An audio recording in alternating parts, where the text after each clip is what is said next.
que Deus esteja falando aos nossos corações, quer estejamos aqui presentes, quer acompanhando pela internet, através da segunda reflexão dessa série que nós iniciamos semana passada, movidos por convicções em tempos de incerteza.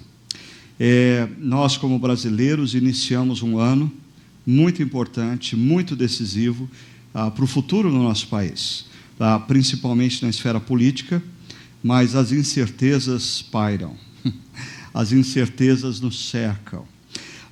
E em tempos de incertezas, nós precisamos tomar atitudes e firmar os nossos passos baseado nas nossas convicções interiores. Assim como uma árvore que no inverno perde as suas folhas, abre mão dos seus frutos e concentra toda a sua energia nas raízes. Assim também nós, homens e mulheres, em tempos de incertezas, precisamos firmar as nossas convicções interiores para enfrentarmos as tempestades, as adversidades, os problemas, as dúvidas que nos cercam. Semana passada nós iniciamos essa série conversando sobre a primeira convicção que deve estar no nosso coração. Certos caminhos não vale a pena seguir. Não vale a pena seguir certos caminhos. Isso é muito claro quando nós refletimos biblicamente. Agora, quando nós olhamos para o nosso contexto brasileiro, quando nós nos deparamos dia após dia com os jornais ou com os noticiários na TV, nós somos levados a transformar o que seria uma afirmação numa questão. Será que certos caminhos não vale a pena seguir? Quando eu olho ao redor e eu percebo pessoas enriquecendo de forma desonesta, quando eu olho ao redor e vejo pessoas prosperando de maneira injusta, quando eu olho ao meu redor e percebo que não há punição daqueles que cometem tais atos, muito pelo contrário, eles estão constantemente nos tribunais da vida, através dos inúmeros recursos que eles têm direito, mas eles estão se esquivando da punição, se esquivando da justiça, e aqueles que vivem de maneira honesta e justa, parecem estar perdendo o tempo todo. Nós vivemos num país aonde não poucas vezes nós somos levados a questionar se vale a pena ser honesto. Aquela frase antiga de Rui Barbosa, de tanto ver triunfar as nulidades, prosperar a desonra, crescer a injustiça, agigantar em seu poder, nas mãos dos maus, o homem chega a desanimar da virtude, a rir-se da honra, até ter vergonha de ser honesto. Ainda, vivemos entre pessoas, na nossa cultura brasileira, pessoas que não creem na existência de um Deus que é justo e que conhece todos os caminhos.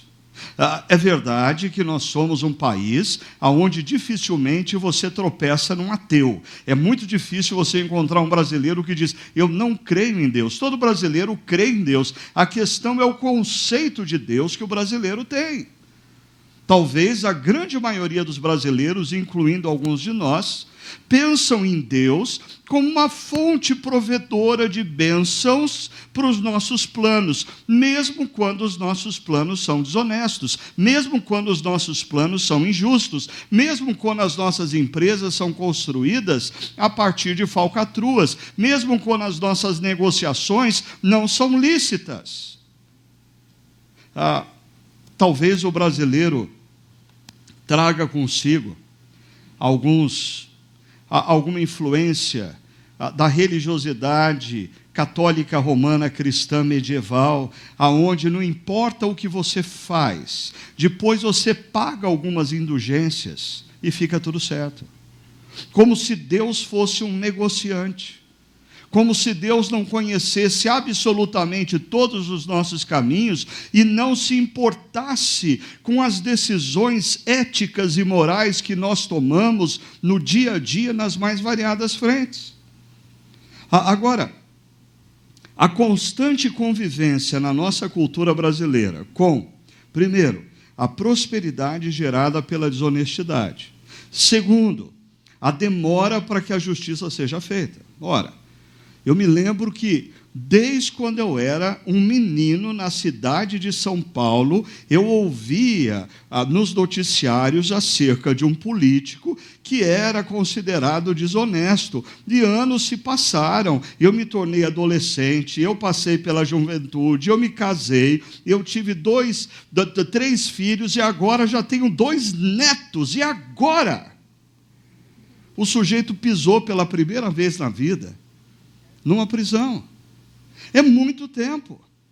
Conviver com esse ambiente cultural aonde quem é desonesto leva vantagem e não existe justiça, ou a justiça tarda e falha, gera sentimentos perigosos para os nossos corações.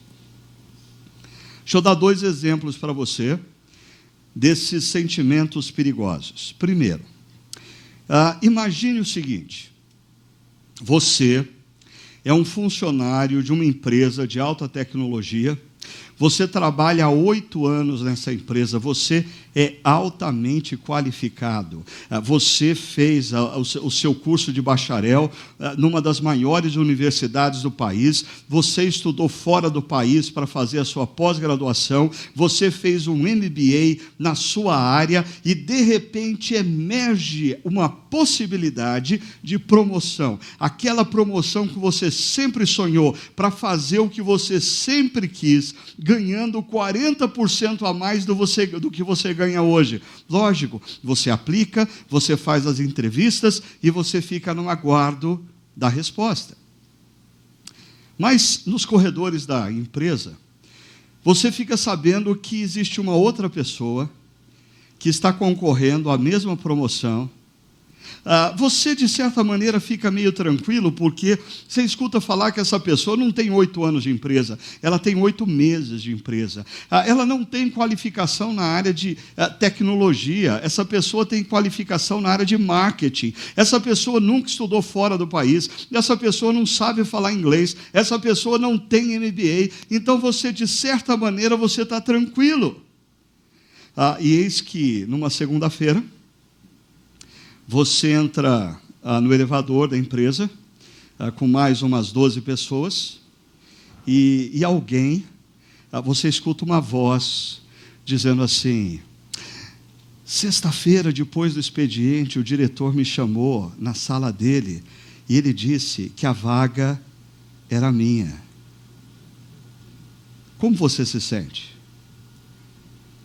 Você perdeu a vaga por uma pessoa que não tinha as competências para a vaga.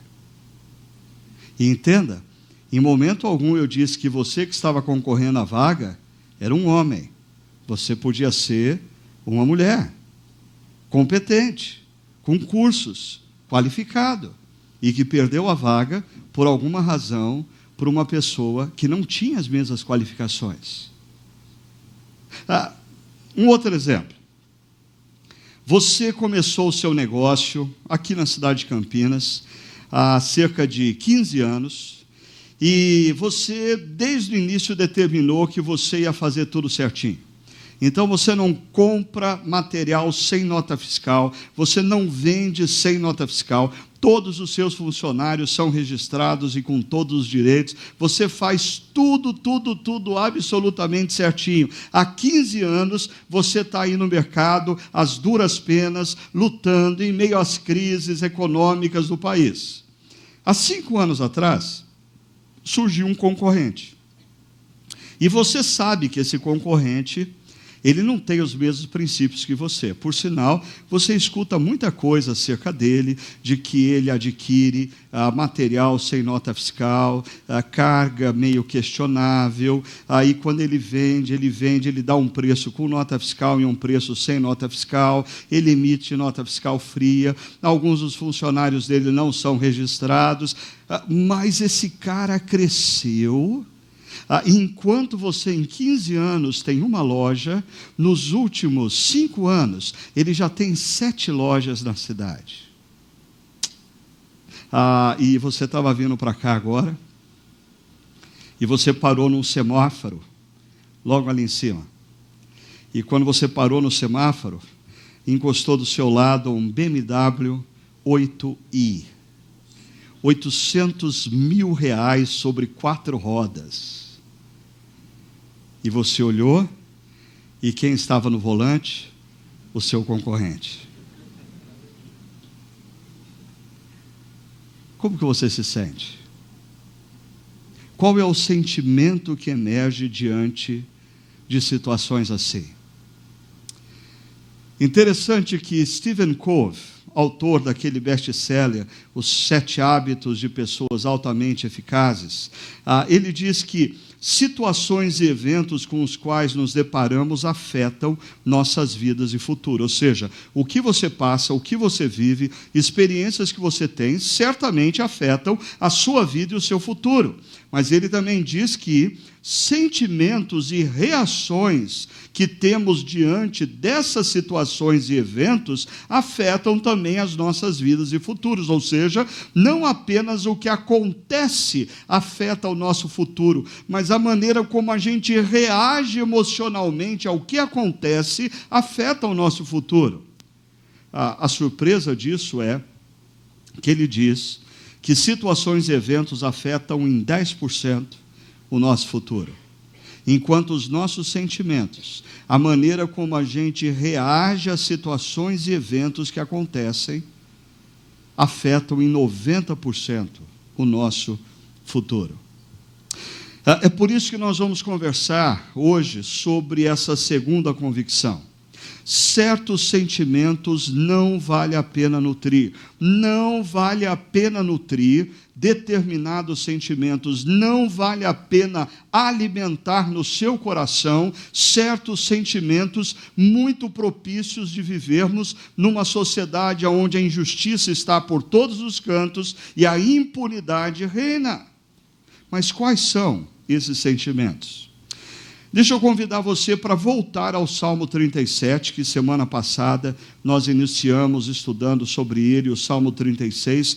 Olha o que o Salmo 37 diz: não se aborreça por causa dos homens maus e não tenha inveja dos perversos. Aqui, o salmista, que está compondo um salmo que tecnicamente nós chamamos de salmo de sabedoria, ele dá a orientação básica: não se aborreça e não tenha inveja dessas pessoas que não seguem os caminhos de Deus. Em seguida, no verso 2, o salmista nos apresenta a razão pela qual nós não devemos nos aborrecer ou invejar aqueles que não seguem os caminhos de Deus.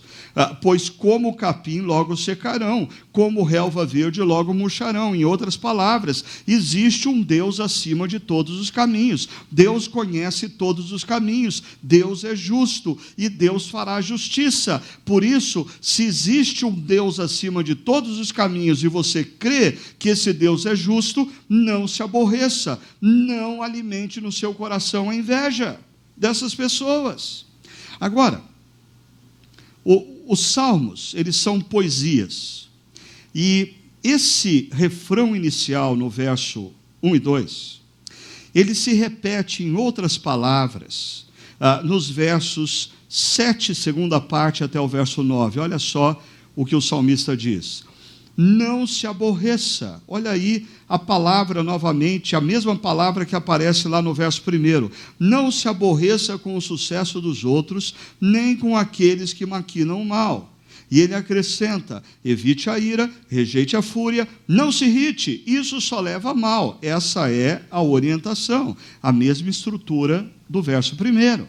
E da mesma maneira que no verso 2 nós temos a razão, aqui no verso 9 nós temos a razão também, pois os maus serão eliminados. Mas ele acrescenta uma promessa: mas os que esperam no Senhor receberão a terra por herança, a base da terceira bem-aventurança. Alguém se lembra qual é essa bem-aventurança? Bem-aventurados os mansos. Os mansos, pois eles herdarão a terra. Então, volta lá no verso 1 e vamos dar uma olhada nos sentimentos que existem aqui. Primeiro sentimento: não se aborreça. Já eu vou ir um pouquinho mais a fundo no sentido desse verbo. Ainda, não tenha inveja. Então, existem dois sentimentos que o salmista nos desafia a não nutrirmos. O aborrecimento em relação ao sucesso daqueles que não temem a Deus, daqueles que não seguem os caminhos de Deus, daqueles que não se importam acerca do que Jesus disse ou deixou de dizer, e a inveja a essas pessoas. Agora, no verso 7, nós temos a repetição do verbo não se aborreça. É o mesmo verbo que nós encontramos no verso 1. E ele vai se repetir novamente na segunda parte do verso 8. Mas ele é traduzido na sua Bíblia por não se irrite. Mas no hebraico é o mesmo verbo, não se aborreça. No entanto, agora aqui no verso 8, muito cuidado, presta atenção, o salmista associa esse verbo a dois outros sentimentos: evite a ira e rejeite a fúria. Vamos lá. Primeiro sentimento que nós não devemos nutrir, porque ele gradativamente vai destruir a nossa própria vida. Diz o salmista no verso 1, não se aborreça. No verso 7, não se aborreça. Esse verbo, ele significa, literalmente, queimar-se pelo fogo. É mais ou menos assim: quando você parou naquele semáforo e olhou para o lado e viu um BMW i8, e quem estava dirigindo era o seu concorrente injusto, você queimou por dentro. Ou quando você estava naquele elevador e ouviu uma jovem dizendo para sua amiga: sabe aquela posição que eu apliquei? Pois é, na sexta-feira, depois do expediente, depois de todo mundo ir embora, o diretor fez uma surpresa para mim. Ele me chamou no escritório dele e me contou que eu fui a escolhida por ele. Como que você se sente? Você queima por dentro. Queima por dentro. Ser tomado por uma inquietação. Transformar-se interiormente diante de uma situação. No nosso texto, o sentido desse não se aborrecer é um sentimento de indignação que rouba a alegria, muda o humor e a disposição para vir para o trabalho. Ou seja, são situações que acontecem no dia a dia que você percebe o sucesso daqueles que não levam Deus a sério, pessoas desonestas enriquecendo, não sendo punidas, e em alguns momentos você é tentado a jogar a toalha. Se você pudesse, você ia embora do país. Você vendia tudo que você tem e ia começar em outro lugar. Quem aqui não sentiu esse sentimento já nos últimos meses ou anos? É o sentimento, o desejo de jogar a toalha, de desistir. Por quê? Porque você está indignado ou aborrecido com o que está acontecendo ao redor. Mas eu queria chamar a sua atenção para um fator muito importante. No verso 7, o verbo não se aborreça, inicialmente, ele aponta para uma frase não necessariamente ligada ao homem, à mulher, injustos, aos desonestos. Só diz assim: não se aborreça com o sucesso dos outros. E isso aponta para uma coisa complicadíssima na nossa cultura brasileira, onde o grande compositor e músico Tom Jobim, certa ocasião, disse: no Brasil, ter sucesso é uma ofensa. No Brasil, você ser bem-sucedido no que faz é uma ofensa. Você já parou para pensar que existe um sentimento meio que diabólico nos nossos corações em relação àqueles que estão se dando bem nos seus negócios, se dando bem na sua carreira profissional, mesmo que eles não estejam sendo injustos, eles são bons no que eles fazem, e isso me irrita. Se eu sou um cantor, me irrita perceber que alguém tem uma voz mais bonita do que a minha. Se eu sou um empresário, me irrita saber que um outro sujeito começou há menos tempo uma empresa na mesma área que a minha, e ele está sendo reconhecido e ganhando prêmios, tendo apenas 26 anos de idade, e eu com os meus 40 e tantos, nunca recebi um prêmio desse. Eu, como pastor, se eu percebo que as minhas ovelhas estão citando e ouvindo outros pastores, qual que é o meu sentimento? É interessante porque esse verbo, não se aborreça, é exatamente o mesmo verbo que aparece na história de Caim e Abel. Para aqueles que nunca leram a Bíblia com profundidade, é fácil você se situar. Caim e Abel representam o primeiro homicídio na face da terra, quando Caim, irmão de Abel, mata o próprio irmão, porque é tomado por esse sentimento de aborrecimento. Olha só o que diz o texto: por isso Caim se enfureceu, e seu rosto se transtornou. O Senhor disse a Caim: por que você está furioso? O que está grifado aí, esse furioso, é o mesmo verbo do Salmo 37, verso 1. Por que se transtornou o seu rosto? Perceba, esse sentimento de aborrecimento que o Salmo 37 nos fala, é uma indignação que toma conta do nosso coração e afeta o nosso físico, porque transtorna a nossa mente, o nosso visual.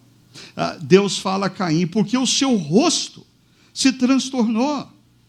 É um sentimento que não faz mal apenas para as suas emoções, é um sentimento que afeta a sua saúde física, afeta a sua saúde biológica.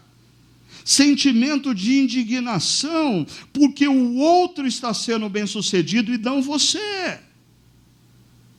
Ainda, essa indignação tem como desejo, olha o aspecto maligno desse negócio, a destruição do outro.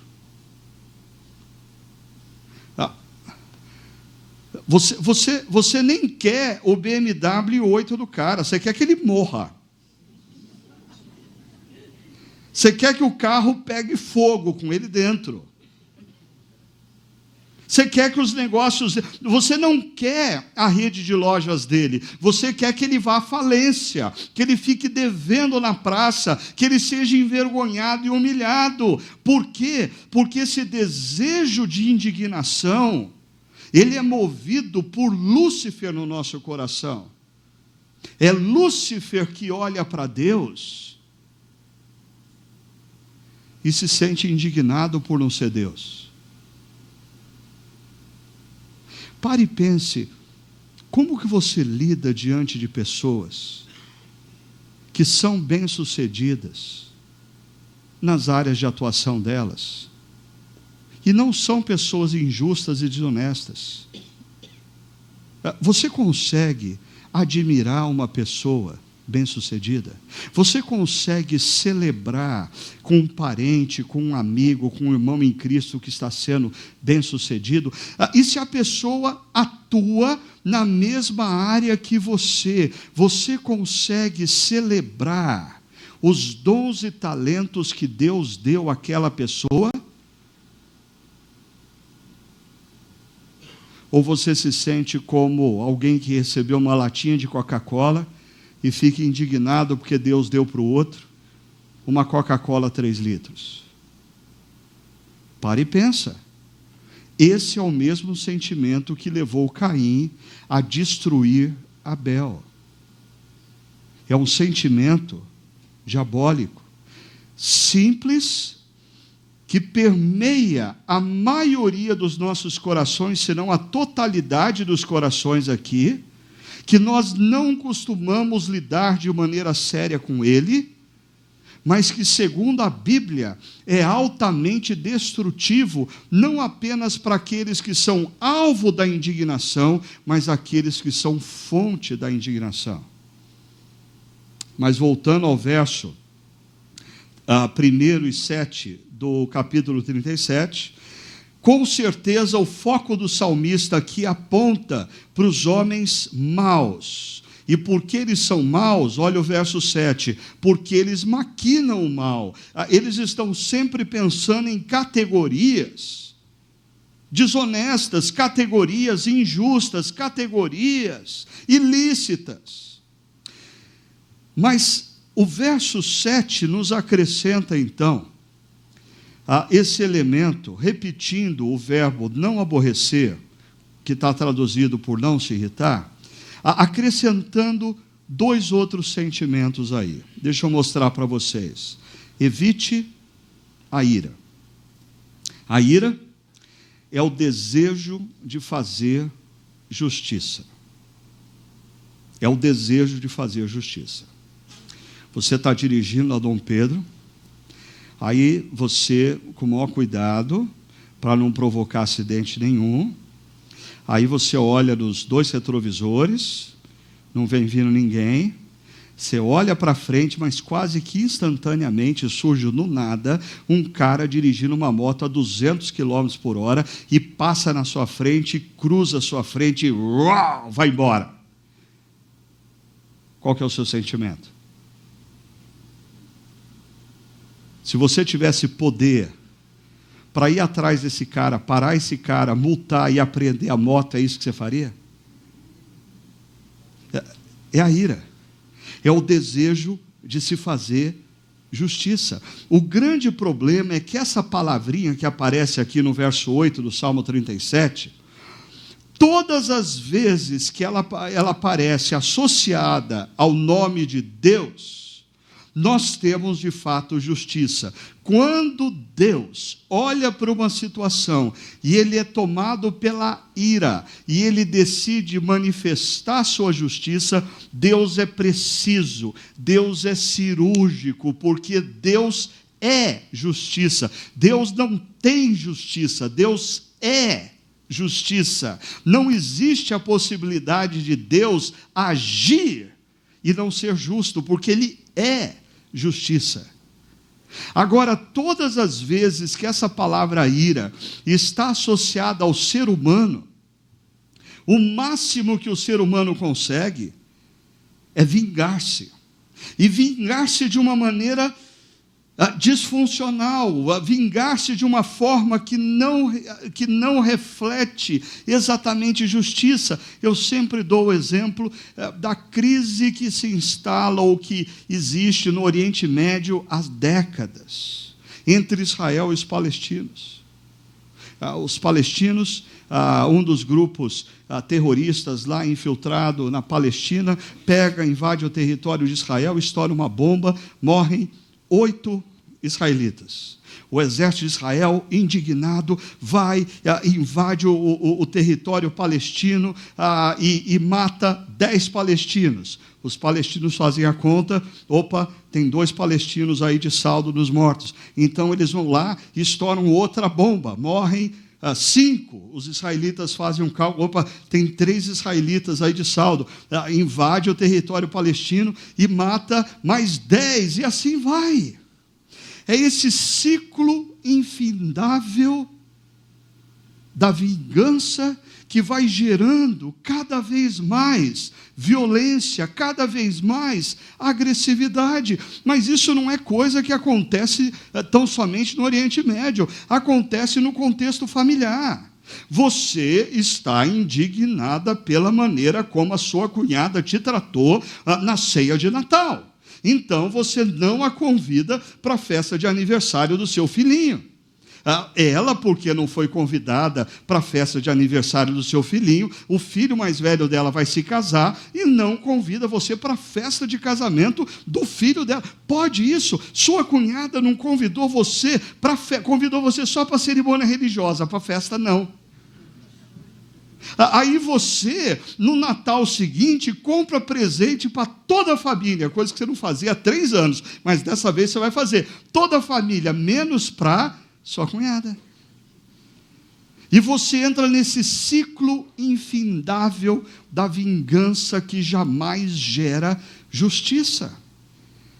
É isso que o desejo. Agora, o verbo evitar, ele aponta para o fato de que a ira é um sentimento que nós não escolhemos ter.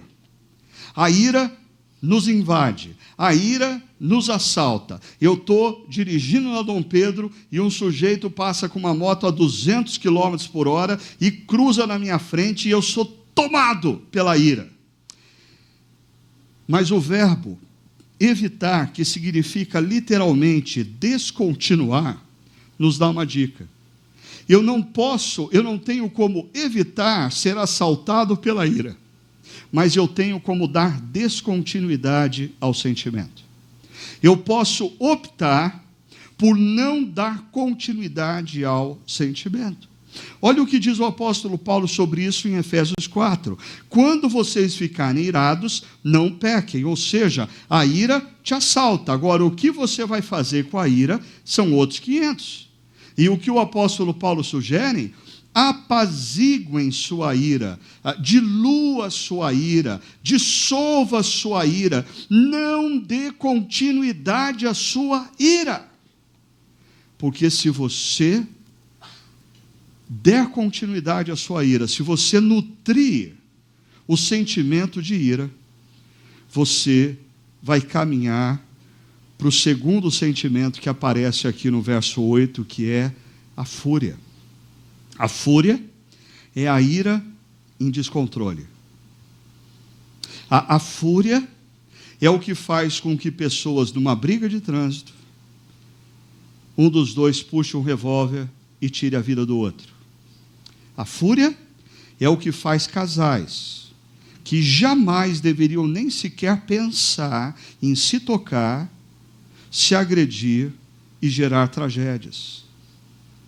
A fúria é o que faz com que uma mãe ou um pai descontrolado, ao invés de disciplinar um filho, espanque um filho, agredindo de forma cruel, fisicamente.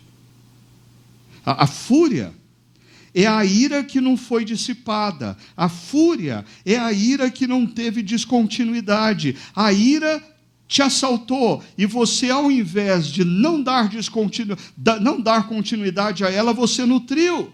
E ela gerou a fúria. A fúria representa manifestações externas como agressividade e violência, física e verbal. Física e verbal. O texto nos diz que nós devemos rejeitar. O sentido literal desse verbo é deixar para trás a fúria. Deixar, nem pensar em fazer uso da fúria, deixá-la para trás, abandonar por completo essa possibilidade mediante um conflito. Agora, me acompanhe no raciocínio. O verbo central nesse verso 8 é o não se irrite, não se aborreça. não se deixe tomar por esse sentimento de indignação em relação ao sucesso do outro. Não se deixe tomar por esse sentimento de indignação diante da prosperidade do injusto. Por quê? Porque senão, quando a ira te assaltar, você vai dar vazão à fúria. E isso vai te levar ao mal. E é interessante o verso 8 terminar com essa expressão, leva ao mal. Porque perceba o contexto, texto fora do contexto só serve de pretexto, né? Então, verso 8, isso só leva ao mal. Olha no verso anterior, a última linha, aqueles que maquinam o mal. E o verso posterior, o verso 9, os maus serão eliminados.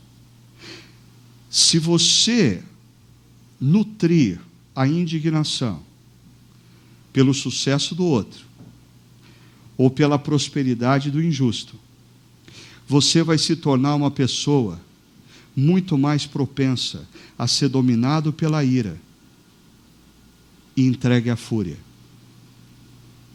Isso vai te levar ao mal. Você vai se tornar igualzinho os homens e mulheres que hoje você olha e você fica indignado pela ação deles. Alguns historiadores, eles dizem que a maneira agressiva, violenta com a qual os espanhóis trataram as civilizações indígenas da América Latina, quando eles chegam aqui no século XVI, tem muito a ver como um reflexo pelo fato de que os espanhóis passaram cerca de 2, 3 séculos lutando na Europa contra os mouros.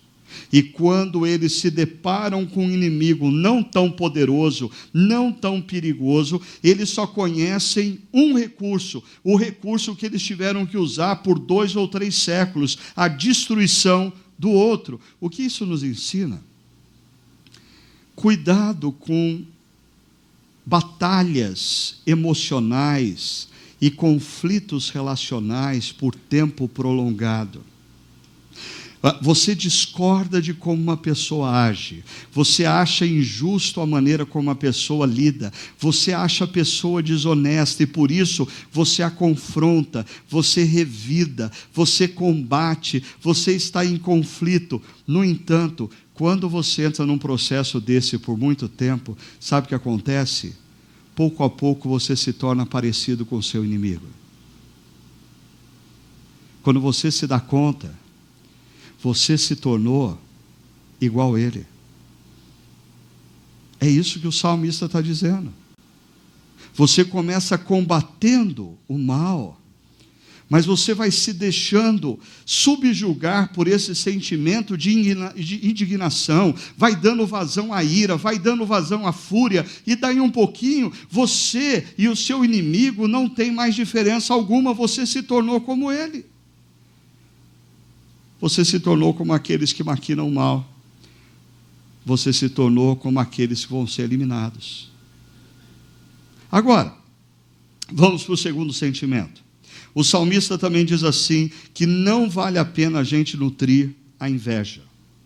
Salmo 37, verso 1, e não tenha inveja dos perversos. Agora, eu queria que você percebesse a sutileza da diferença e, ao mesmo tempo, a gravidade da diferença entre a indignação, que é o primeiro sentimento. A indignação é o desejo de destruir o outro. O sucesso do outro me ofende, então eu desejo a destruição dele. Ou o sucesso do injusto, o sucesso, a prosperidade do desonesto me ofende, e eu quero a destruição dele. Agora, perceba a diferença da inveja. A inveja é o desejo de ser ou estar no lugar do outro. A inveja aponta para a seguinte constatação. Externamente, para aqueles que me observam, eu não sou como aquele concorrente que tem um BMW i8, eu só compro com nota fiscal, eu só vendo com nota fiscal, todos os meus funcionários são registrados, eu me nego a ser como ele. Mas por dentro, eu já sou como ele. Eu só não faço o que ele faz, ou porque eu não tenho oportunidade, ou porque eu não tenho coragem. Deixa eu dar um exemplo que pega um pouquinho mais. Eu escuto muitas histórias, e algumas delas do tipo, em igrejas bem tradicionais, cercadas por um espírito bem religioso, e tem lá, por exemplo, aqueles líderes que estão reunidos para discutir um assunto. Um sujeito de 50 anos de idade, casado há 25 anos com a mesma mulher. Sabe o que ele fez essa semana? Ele largou a esposa dele e assumiu uma relação com uma menina de 21 anos de idade, que tem a idade de ser a filha dele. Já estão morando juntos. E aqueles líderes reunidos estão discutindo o seguinte: o que aquela pessoa merece? E tem um sujeitinho ali que ele está irado, porque ele acha que esse sujeito, que tem 50 anos, que largou a mulher e está com uma menina de 21 anos, precisa ser expulso da igreja, precisa ser castigado publicamente na igreja, o nome dele tem que ser exposto. Por quê? Porque ele também tem 50 anos, e ele está casado com a mesma mulher há 30, e ele não largou a mulher dele. Qual é a diferença desse religioso que quer a punição e o sujeito que largou a mulher? Externamente parece grande, internamente nenhuma. O sujeito que está julgando, ele só não largou a mulher porque ele não teve coragem. E a raiva dele, a ira dele, daquele outro sujeito, é porque o sujeito fez exatamente o que ele queria fazer, mas faltou a ele coragem. A inveja é você estar no semáforo olhando o seu concorrente injusto, desonesto, e sentir que você tem ira, indignação e fúria para com ele, porque você não faz o que ele faz por medo das consequências. Não é que você não faz o que ele faz porque você teme a Deus e você confia que Deus é justo e vai te abençoar. Olha só a quantidade de vezes que a Bíblia nos fala sobre esse problema da inveja. O Salmo 73, que foi lido aqui pela Lude, é um salmo, lição de casa, você tem que ler o Salmo 73. A crise do salmista no Salmo 73 é: por que os injustos prosperam? Por que os injustos estão sendo bem-sucedidos e eu estou aqui, na pior, lutando para pagar o salário dos meus funcionários, lutando para pagar as contas do mês, e aqueles que são desonestos estão indo de bem a melhor. O que o salmista diz? Quanto a mim, os meus pés quase tropeçaram, por pouco não escorreguei, porque, olha só, pois tive inveja dos arrogantes. Quem são os arrogantes? Segunda linha, quando vi a prosperidade desses ímpios. Eles são arrogantes porque eles acham que eles estão no controle da vida. Eles fazem coisas erradas, mas dá tudo certo. Se der alguma coisa errada, eles subornam, e aí dá tudo certo. Se der alguma coisa errada, ele conversa com o juiz e dá tudo certo. Se der alguma coisa errada, ele vai cruzando os pauzinhos aqui e acolá e vai dando tudo certo. Por isso ele é arrogante. Ele acha que Deus não está vendo o que ele está fazendo, porque ele não crê de que Deus é um Deus justo e que conhece todos os caminhos. Mas como o salmo que nós estamos estudando, 37, é um salmo de sabedoria, Perceba como a linguagem desse salmo tem tudo a ver com o que diz Provérbios. Exemplo, Provérbios 3, verso 31. Não tem inveja de quem é violento, de quem é dominado pela indignação e faz com que a sua ira se transforme em fúria, nem adote nenhum dos seus procedimentos. Por quê? Pois o Senhor detesta o perverso, mas o justo é seu grande amigo. O sábio de Provérbios está dizendo: você deve evitar a inveja no seu coração quando você para do lado do carro BMW i8. Não porque você não teve coragem de fazer o que ele fez, mas porque você crê que o seu Deus é grande amigo de quem é justo, e o seu Deus abomina e vai fazer justiça contra todo aquele que age de maneira desonesta, mesmo que ninguém ainda saiba. Provérbios 23 diz: não inveje os pecadores em seu coração. E esse verso nos dá uma dica muito importante sobre a inveja. A inveja é um dos 7 pecados capitais, é o segundo grande pecado capital. E os pais do deserto falavam que o grande perigo da inveja é que a inveja, ela não tem sintomas externos, até que ela tenha corrompido totalmente a pessoa internamente. É mais ou menos assim. O câncer, se diagnosticado, logo você consegue curar. Mas imagina uma pessoa que descobriu que está com câncer num estado altamente avançado.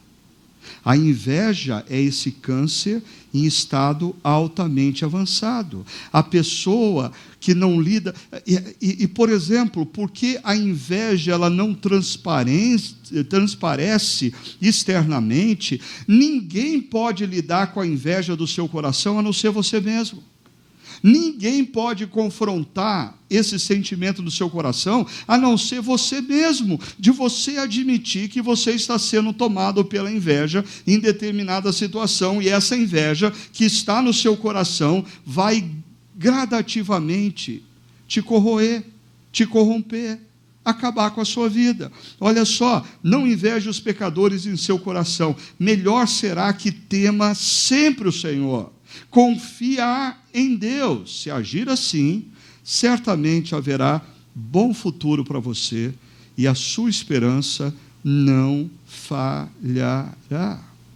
Ainda, um último texto em Provérbios, Provérbios 24, não tem inveja dos ímpios. E aí Provérbios 24 acrescenta um detalhe interessante, que vem do Salmo 1, nem deseja a companhia deles.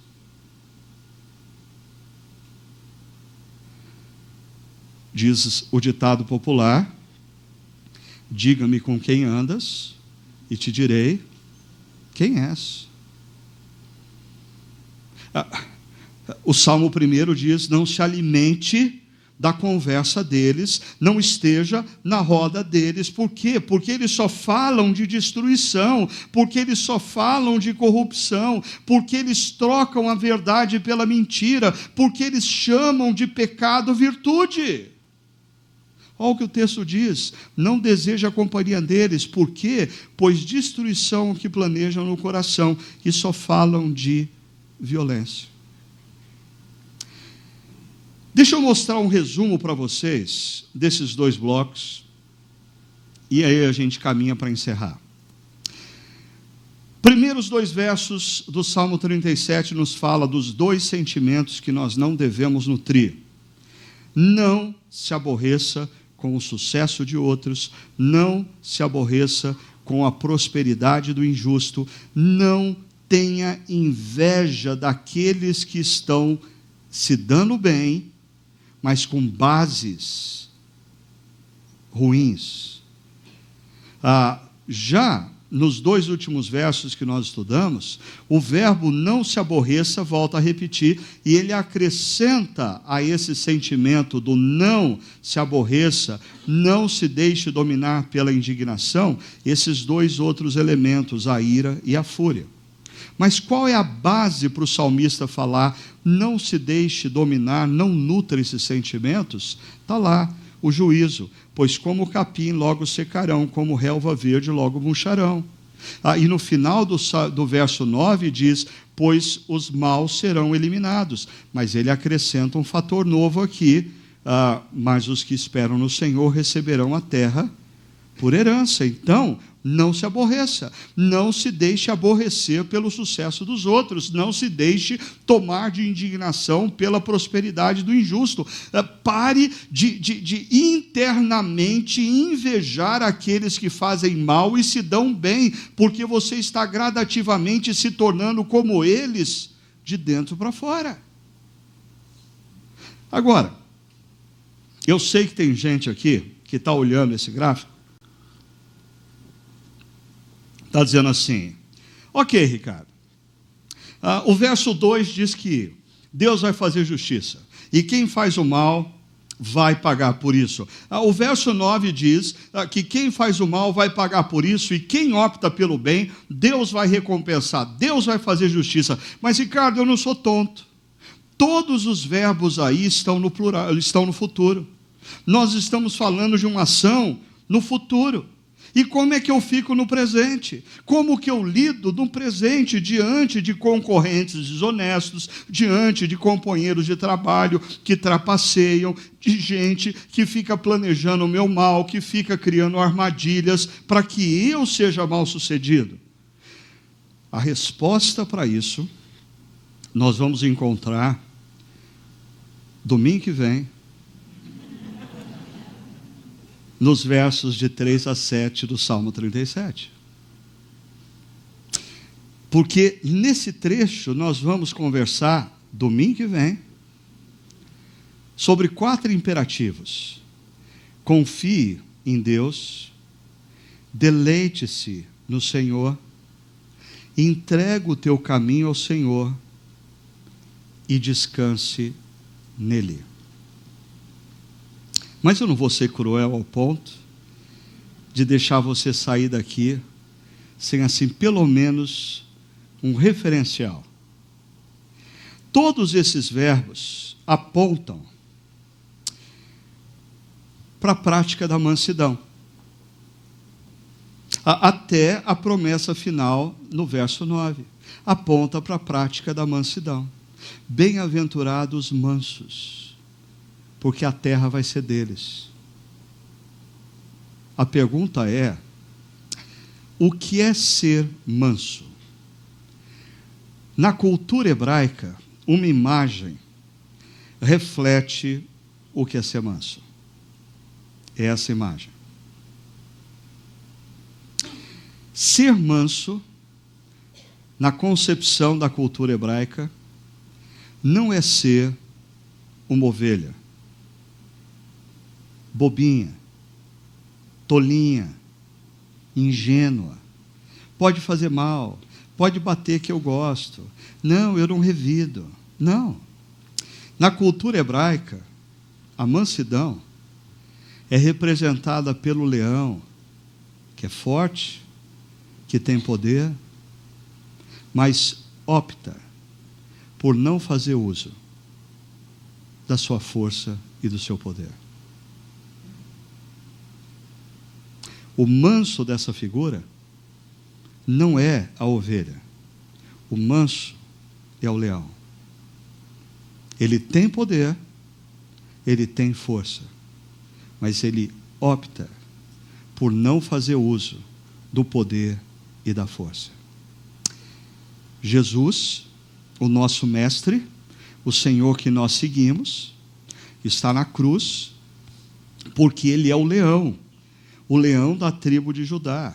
Jesus tem toda a força, mas ele se deixou prender, se deixou humilhar e está numa cruz sendo sacrificado como uma ovelha. E de repente, Lúcifer vem através de um sujeito que está aos pés da cruz, que o sujeito grita: se você de fato é o leão, desce daí e se salva. Naquele momento, Jesus tem a opção, Jesus tinha opção, fazia assim, pegava assim um dos cravos e pá, e tirava, pá, e chutava o outro cravo, e descia da cruz, e chamava um exército de anjos, e exterminava todo mundo. Ele tem o poder. Mas sabe o que Jesus faz na cruz? Diante dessa provocação, ele opta pelo amor, porque o único caminho para a nossa reconciliação com Deus seria o pagamento da nossa dívida, dos nossos pecados que nós não conseguimos pagar. E ele então diz: Pai, nas tuas mãos eu entrego o meu espírito. E expira e morre. Por quê? Jesus é a representação daquele que confia, que entrega o caminho, que se deleita e descansa no Senhor. Jesus é esse leão que se faz ovelha para nos reconciliar com o Pai. Mas Jesus é esse leão que se faz ovelha, que diz em Mateus capítulo 11, venham a mim todos os que estão cansados, e eu lhes darei descanso. Para aqui um pouquinho comigo, não segue ainda não. Essa coisa de viver indignado, de viver tomado pela ira, de viver dando vazão à fúria, essa coisa de ficar olhando para os outros e ficar se medindo, ela está mais bonita do que eu ou não, ela está mais magra do que eu ou não, ela está mais gorda do que eu ou não, ele está mais elegante do que eu ou não, o carro dele é mais novo do que o meu, qual que é o cargo que ele ocupa na empresa, o status dele é melhor do que o meu. Esse negócio cansa. Gente que entra nesse caminho é gente cansada. E Jesus diz: se você está cansado, eu quero te dar descanso. Aprendam de mim. Por quê? Porque eu sou manso e eu sou humilde de coração. Esse aprendam de mim aponta para o fato de que se você quer aprender sobre mansidão, você quer aprender a não nutrir sentimentos de indignação e inveja, você pode fazer terapias mil, pode ajudar alguma coisa, você pode fazer coaching, pode ajudar alguma coisa, mas não vai te transformar no mais profundo do seu ser, porque tão somente Jesus tem acesso ao mais profundo da sua alma e pode te libertar desse sentimento que está te escravizando, de indignação e de inveja. Mateus 11:30 termina: aprendam de mim e vocês encontrarão o quê? Descanso para suas almas. Uma pessoa que passa por muitos anos, por muitas décadas, olhando o sucesso do outro e se indignando, olhando o que o outro tem e invejando, é uma pessoa cansada.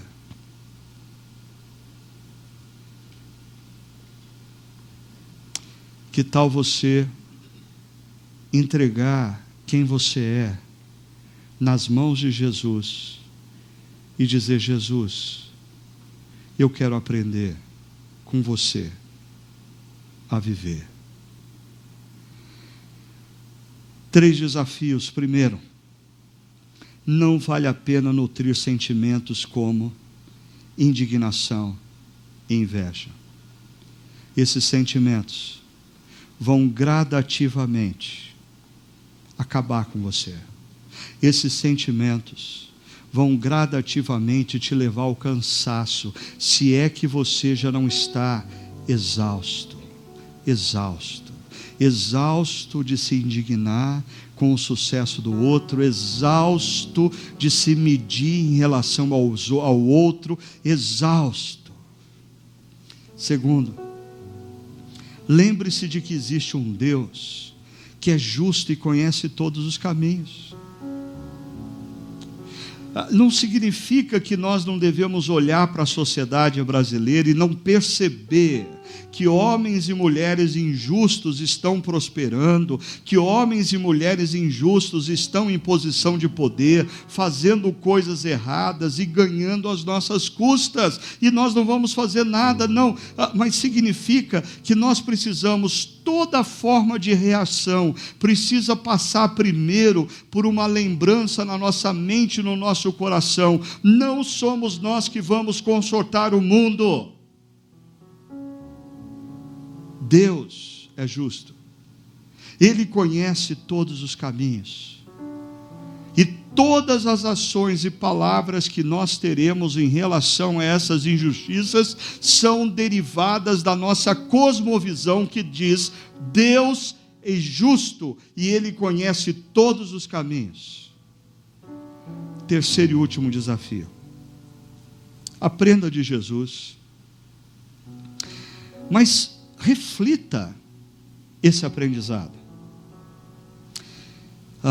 Eu caminho agora para 31 anos de ministério, e de vez em quando eu encontro alguém por aí, nas minhas viagens, de outra igreja, igrejas do canto desse Brasil, e a pessoa diz assim: pastor Ricardo, mas o meu pastor, meu jovem pastor lá, ele é fã do senhor. Tal. Ele prega igualzinho você. Coitado dele, né? Tal. Ele fala, assim, até os seus gestos, assim, a entonação de voz é igual. Eu paro e penso, em algum momento esse moço, ele se fez aprendiz, e ele disse: eu quero aprender com o Ricardo.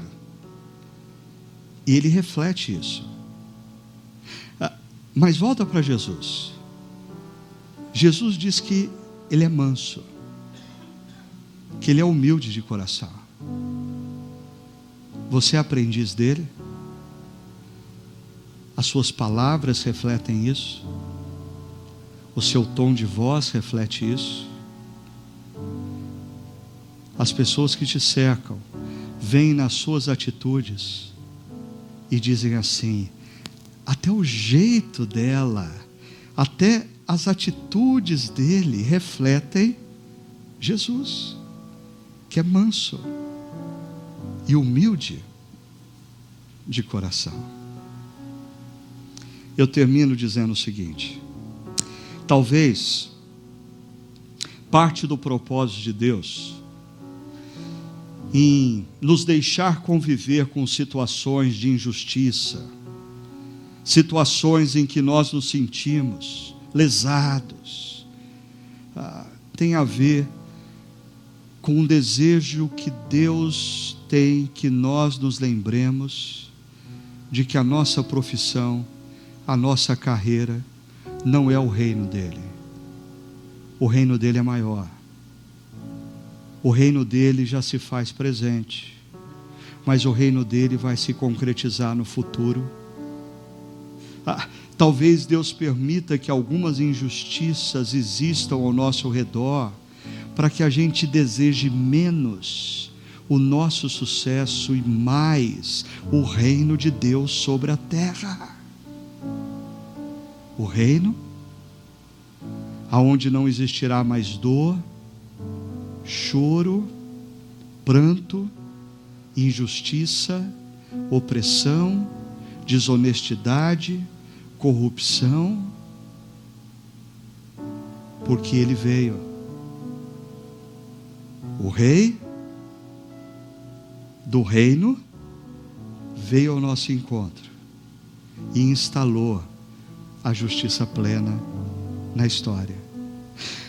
Talvez seja por isso que a comunidade cristã perseguida, a comunidade cristã do primeiro século perseguida, costumava orar dizendo: Maranata, Vem, Jesus. Maranata. Vem, Jesus. Curve a sua cabeça. Feche os seus olhos. Vamos orar. Senhor, nós queremos colocar as nossas vidas diante do Senhor nesse momento. O Senhor conhece todos os caminhos, não apenas os caminhos daqueles que nós temos como injustos e desonestos. O Senhor conhece os nossos caminhos. Por isso, Senhor, ilumina o nosso interior, ilumina o nosso caminho, e como diz o salmista, vê se há em nós algum caminho mau. Se há, Senhor, nos perdoa, nos purifica, nos ensina, Senhor, a lidarmos com esse sentimento tão próprio de nós, seres humanos desconectados do Senhor, que é o sentimento de indignação pelo sucesso do outro, ou o sentimento de indignação por aqueles que são injustos estarem prevalecendo. Tira de nós, Senhor, a possibilidade de invejarmos o homem e a mulher desonestos.